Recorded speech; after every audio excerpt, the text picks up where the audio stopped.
Have you ever just looked at the grand sweep of history? The rise and fall of these huge empires, and wondered, is there a story behind the story? We're usually told history is just this random chain of events, right? One thing happens, then another thing happens. But what if it's not? What if it's all a bit more designed? Okay, let's dive into that. Let's really explore the hidden forces that just might be shaping our world, maybe even as we speak. So, to really get started, we need a little perspective. The historian Will Durant put it perfectly. Our entire history, everything we've ever recorded, is just a tiny flash in the grand scheme of things. And that idea, that sense of modesty, it's actually super important because it opens us up to the possibility that the way we think the world works, the story we tell ourselves about power and who's in charge, might just be one small piece of a much, much bigger puzzle. When you zoom out and look at the big picture, you start to see these really clear patterns. World orders, empires, whatever you want to call them, they seem to rise, they dominate for a while, and then they fall in these overlapping cycles. And each cycle lasts about 250 years. We saw it with the Dutch, then the British took over, and for the last century, it's been the United States. The scary part? Every single transition between these empires has been full of conflict and chaos. Which brings up a pretty big question for us right now. Are we living through one of those transitions? And what's really wild is how these cycles seem to end. It's not this slow, graceful fade out. No, according to the anthropologist Joseph Tainter, it's a collapse. And we're not talking about a gradual decay here. We're talking about a rapid, almost shocking breakdown of everything that makes a society run. Its government, its economy, its social fabric. And the craziest part is, it can happen so fast, like within a couple of generations. Okay, so we've got these huge, almost predictable cycles that end in a sudden collapse. And this right here, this brings us to the absolute core question of this whole explainer. Are these just the natural rhythms of history? Like the changing of the seasons? Or could there be an unseen hand at play? Someone or something actually engineering these outcomes?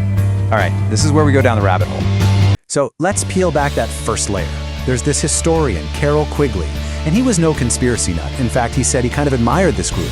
He wrote about something he called the network. He described it as this incredibly powerful group of international bankers. And the key thing is, they weren't loyal to any one country. They were loyal to their own financial dynasties. Their goal, according to Quigley, was to build a global system of financial control in private hands that was powerful enough to dominate the politics of every country and the entire world economy. So how exactly would a group like this pull that off? Well, it's not just about having a lot of money. It's about controlling the machinery of money itself. That means things like pooling other people's wealth through massive funds, taking people's earnings through things like engineered inflation or market crashes, and the big one, the power to literally create money from nothing. And if all that doesn't work, their playbook allegedly includes using, and I quote, merciless secret pressure and deception to make sure they get what they want. And this is where it gets really psychologically sophisticated. It's not about brute force, it's about masterful deception. This quote from Robert Greene's The 48 Laws of Power just nails it. If you want to trick someone, especially someone who's already suspicious of you don't just lie to them. No, you win their trust in one area, you do something that seems honest and helpful. And that one act of honesty, it becomes a smokescreen. It blinds them, and it lets you do whatever you want somewhere else, completely unnoticed. So, if power can be used through money and psychology, does that change what war even means? Well, a concept called unrestricted warfare says absolutely. See, we're not talking about tanks and fighter jets anymore. This is a whole new kind of conflict where all the lines are blurred. The battlefield is everywhere. It's the stock market, it's the courtroom, it's the news you read. And the goal isn't to capture land anymore. The goal is to make the other guy's entire society just crumble from the inside out. Now, a huge piece of this new kind of conflict is something called network warfare. You can basically think of it as a war for your mind. It's about deliberately polluting the information we all see with junk, with misdirection, with flat-out lies. And the point is to get us all so confused and bewildered that we literally can't tell what's real anymore. Because think about it. A population that can't even agree on basic facts is a population that has been totally stripped of its power. And this isn't just chaos, okay? There's a playbook for this, a systematic process, often called demoralization. It goes like this. First, you attack a country's core values, its religion, its culture, until people don't even know who they are anymore. Second, you inject instability. You get people to distrust their neighbors, distrust their institutions. Third, you trigger a huge crisis. Could be economic, social, whatever. Something so big, it just paralyzes the whole system.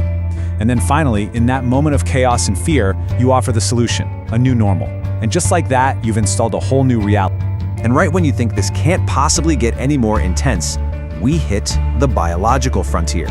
Researchers like Dr. Charles Morgan are talking about developing technologies that could plug right into the human brain to enhance or even completely erase our memories. I mean, just imagine a spy who doesn't need a camera because his brain is the camera, recording everything perfectly.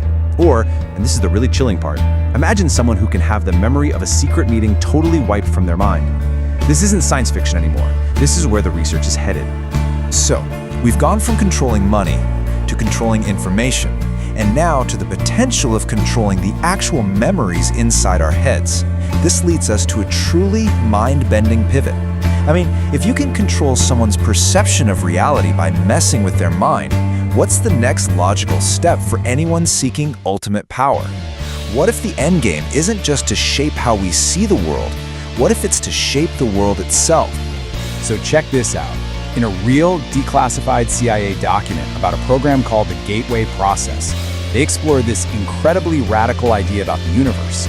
It describes reality as a giant hologram, where every single tiny piece reflects the entire whole. But here's the kicker. What's the projector running this whole holographic show? According to this document, it's consciousness. See, in this model, consciousness isn't something the brain makes. Consciousness is the fundamental thing that organizes all the energy around us into what we call physical reality.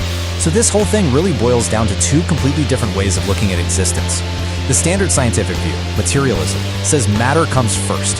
You have a physical brain, and out of its complexity, consciousness just kind of appears. But this other view, this ancient esoteric view that some of these groups have been exploring, it flips that completely upside down. It says that consciousness, this universal mind, came first, and our physical world is just something that this mind dreams up or projects into being. And, this isn't some new age idea. The CIA document itself quotes an ancient Hindu text to explain this holographic concept.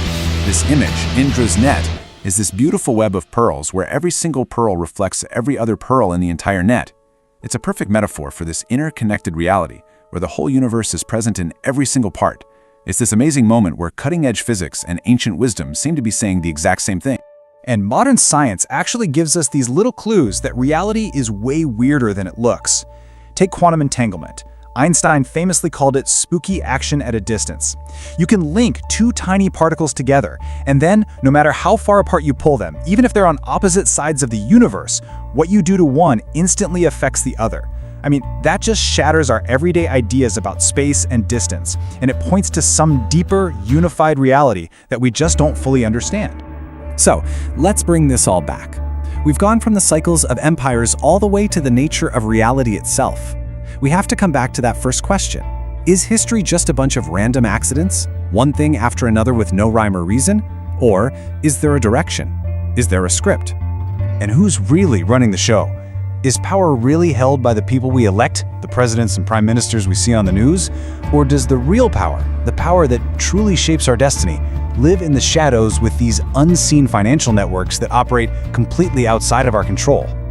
And what is the great game really about? Are all these conflicts really over land and oil and money? Or is all of that just a distraction, a smokescreen for a much deeper, more fundamental war? A war for the control of human consciousness itself, the very thing that creates our reality. So in the end, we're left with these two competing stories, right?